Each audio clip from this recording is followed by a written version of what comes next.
खून की प्यास पार्ट 2। और उसके बाद वो जंगल एक बार फिर से सुमन की चीखों से गूंज उठा। लेकिन आज की रात सुमन की चीखों को सुनने वाला वहां पर कोई भी नहीं था। अगर वहां पर कोई मौजूद था तो बस हरिया, जो कि अब एक भेड़िए में बदल चुका था। सुमन के बालों को पकड़कर घसीटते हुए वो जंगल के बीचों बीच एक जगह पर ले जा रहा था। अगली सुबह गांव में। अरे भाई, पता नहीं क्या बात है, अपने गांव का हरिया किसान और उसकी पत्नी सुमन दोनों गायब हैं। दोनों का कोई अता पता नहीं। अरे कैसी बातें कर रहे हो भाई, ये कब हुआ है? अरे पूरे गांव में खबर फैली पड़ी है। कल रात को दोनों खेत की तरफ जा रहे थे, लेकिन लौट कर आए ही नहीं। तो हो सकता है अपने खेत पर होंगे। पूरा गांव ढूंढ कर आया है भाई। जानते हो क्या मिला वहाँ पर? क्या हुआ भाई, क्या मिला? बताओ हमें, क्या मिला? अरे हरिया की पत्नी सुमन के कपड़े पड़े हुए थे। शरीर का एक एक कपड़ा फटा हुआ झोपड़ी के बाहर पड़ा था, लेकिन दोनों पति पत्नी का कोई पता ठिकाना नहीं था। अरे भाई, लेकिन उसका जो दोस्त है ना रामू किसान, उससे पता करके आते हैं ना।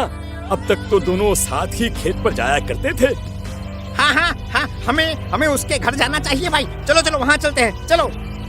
वो सारे लोग रामू के घर पर पहुंचते हैं। रामू अपने घर के बाहर बैठकर हुक्का पी रहा था।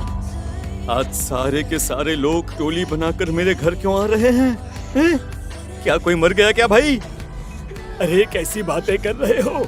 तुम्हारा सबसे अच्छा दोस्त हरिया और उसकी पत्नी गायब है और तुम यहाँ बैठकर हुक्का पिए जा रहे हो हैं? रामू ने अजीब सी नजरों से उन सब गांव वालों की तरफ देखा, जिसकी वजह से वो लोग एक बार के लिए डर गए। गायब है? अरे गायब नहीं है, मुक्ति मिल गई है। उन दोनों को मुक्ति मिली है। इस दुनिया में आकर हर इंसान पाप करता है और उसे उसके पापों के लिए मुक्ति मिलना बहुत जरूरी है। अरे ये कैसी बहकी बहकी बातें कर रहे हो भाई, हैं? और इसका चेहरा अजीब सा क्यों लग रहा है? लगता है दोस्त के मरने का गम बैठ गया है। पागल हो गया है शायद ये पागल। ये बात सुनते ही रामू चीख कर जोर से चिल्लाते हुए कहता है, पागल मैं नहीं हूँ, पागल तुम सब हो। और ये शैतानी जंगल अब तुम में से किसी को नहीं छोड़ने वाला, सबको खा जाएगा। याद रखना मेरी बात। शैतानी जंगल? कैसा शैतानी जंगल? लगता है रामू पागल हो चुका है। हमें यहाँ से चलना चाहिए भाई। चलो चलो चलो। तभी रामू की पत्नी बाहर आती है। नहीं, आप लोग इनकी बात का बुरा मत मानिए। 2 दिन पहले हरिया के साथ खेत पर गए थे।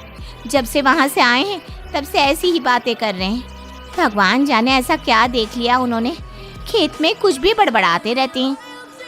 लेकिन गांव के लोगों ने कमला की कोई बात नहीं सुनी और वो सब वहां से चले गए। रात अब धीरे धीरे ढलने लगी थी। तभी अचानक किसी ने धीमी सी आवाज में रामू को पुकारा।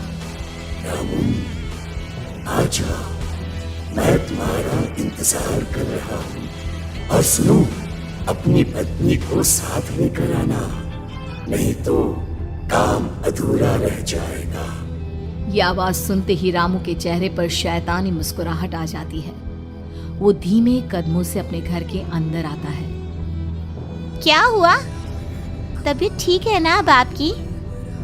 मैं तुझे अपने साथ खेत पर ले जाने आया, चल।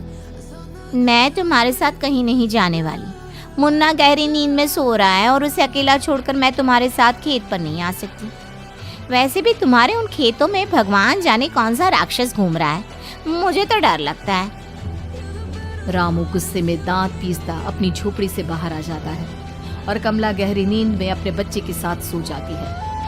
तभी अचानक रात को रामू की झोपड़ी के ऊपर एक साया वही गाना गुनगुनाते हुए घूमने लगता है जो हरिया के मोबाइल में बजा करता था।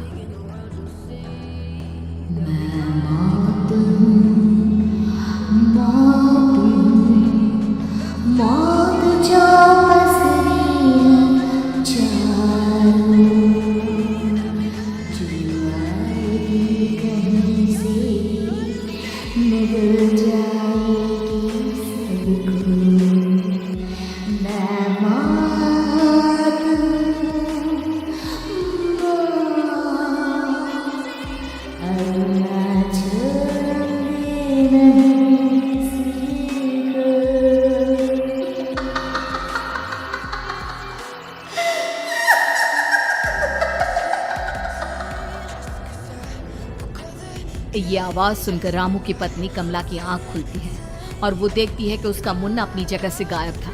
कमला चीखते हुए बाहर दौड़ कर आती है। वहां पर उसने देखा कि रामू ने अपने बच्चे को झोपड़ी के बाहर एक पेड़ से उल्टा लटकाया हुआ था और उसका बच्चा चीख चीख कर रो रहा था। वहीं दूसरी तरफ एक साया बच्चे के ठीक नीचे आग जलाकर उसके चारों तरफ हैवानों की तरफ नाच रहा था। छोड़ दो मेरे बच्चे को। अरे क्या कर रहे हो तुम? शर्म नहीं आती तुम्हें अपने ही बच्चे को इस तरह मौत के हवाले करते हुए? अपना बच्चा? किसने कहा ये मेरा बच्चा है? अरे ये तो उस रामू की औलाद है, इस गांव के किसान रामू की, और मेरी दुश्मनी इस गांव के हर इंसान के साथ है। क्या? कैसी बात कर रहे हो तुम? और ये औरत कौन है? ये मेरे बच्चे को खा जाएगी। तभी अचानक से उस साया ने एक बेहद खतरनाक दिखने वाली औरत का रूप ले लिया और उसकी आंखों से आग निकल रही थी। सही पहचाना तूने, मैं तेरे बच्चे को खा जाऊंगी। अगर तू अपनी इस हैवान पति रामू के साथ जंगल नहीं आई, मैं तेरे बच्चे को खा जाऊंगी। लेकिन क्यों? आखिर क्या चाहती हो तुम मुझसे? मुझे जंगल क्यों ले जाना चाहती हो? औरत बुरी तरह से ठहाके मार मार कर जोर जोर से हंसने लगी और साथ में रामू भी। ये तो तुझे वहाँ चलने के बाद ही पता चलेगा ना। अगर तू नहीं आई तो थोड़ी देर में तेरा ये बच्चा आग में जलकर मर जाएगा। चल जल्दी। नहीं नहीं, मेरे बच्चे को छोड़ दो। तुम जहाँ कहोगे मैं तुम्हारे साथ चलने के लिए तैयार हूँ। और उसके बाद उस बच्चे को झोपड़ी में लिटाकर आगे आगे वो साया चल रहा था और उसके पीछे पीछे रामू अपनी पत्नी के बाल पकड़कर उसे घसीटते हुए जंगल की तरफ ले गया। जंगल में जाने के बाद कितनी खूबसूरत हो तुम। आज की रात बस तुम और मैं एक दूसरे के साथ रहेंगे। मुझे तुमसे बहुत डर लग रहा है। तुम्हें क्या हो गया है? तुम तो बिल्कुल ठीक थे। वो होगा जो हमारे बीच होना चाहिए। तो आओ आओ, अपने आप को मेरे हवाले कर दो। कमला ने डर की वजह से अपनी दोनों आंखें कसकर बंद कर ली थी। रामू ने बुरी तरह से चीख कर कमला से कहा, आंखें खोलो अपनी और मेरी तरफ देखो। कमला ने जैसे ही अपनी आंखें खोली उसने देखा कि रामू एक खतरनाक खूनी हैवान में बदल चुका था। कौन हो तुम? जाने दो मुझे। क्या चाहते हो मुझसे? वही जो एक आदमी एक औरत से चाहता है। मैं तुम्हारा पति रामू नहीं, बल्कि इस जंगल का एक भेड़िया हूँ, और आज की रात तुम्हारे खून से अपनी प्यास बुझा जाऊं। और उसके बाद वो जंगल कमला की दर्दनाक चीखों से गूंज उठा।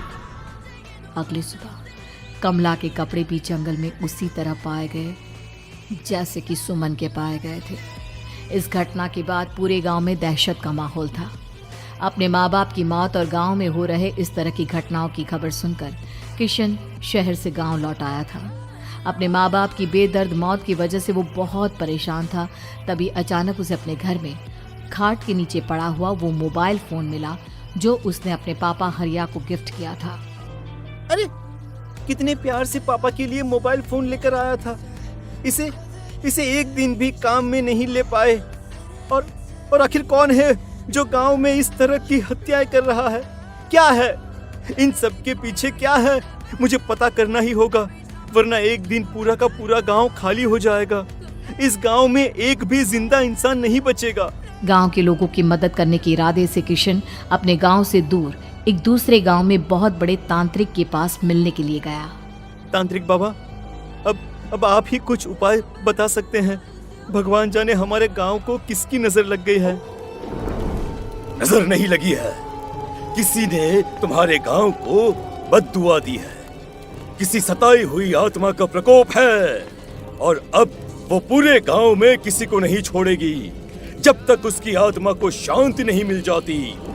अरे लेकिन ऐसा कौन है बाबा? किसकी आत्मा है और कैसे मिलेगी उसे शांति? मौत है, मौत कहीं से भी आएगी और सबको निगल जाएगी। इससे बचने का सिर्फ एक ही उपाय है, लेकिन उस उपाय को करना आसान नहीं होगा। जो भी उस उपाय को करने की कोशिश करेगा उसकी जान जा सकती है। भले ही मेरी जान चली जाए, लेकिन मैं अपने गांव के लोगों की जान बचाने की पूरी कोशिश करूंगा बाबा। तो ठीक है, फिर अगली अमावस की रात जैसा मैं कहता हूँ वैसा ही करना। अमावस की रात तांत्रिक के बताए अनुसार किशन अपने साथ केरोसिन लेकर जंगल की तरफ चल पड़ा। उसके हाथ में देवी के मंदिर का सिंदूर भी था। किशन जंगल के बीचों बीच पहुंचा। ये देखकर उसकी आंखें फटी की फटी रह गई। वहां एक उबलते पानी का तालाब था और कई लोगों की लाश लटक रही थी। किशन के माँ बाप की लाश भी वहीं थी।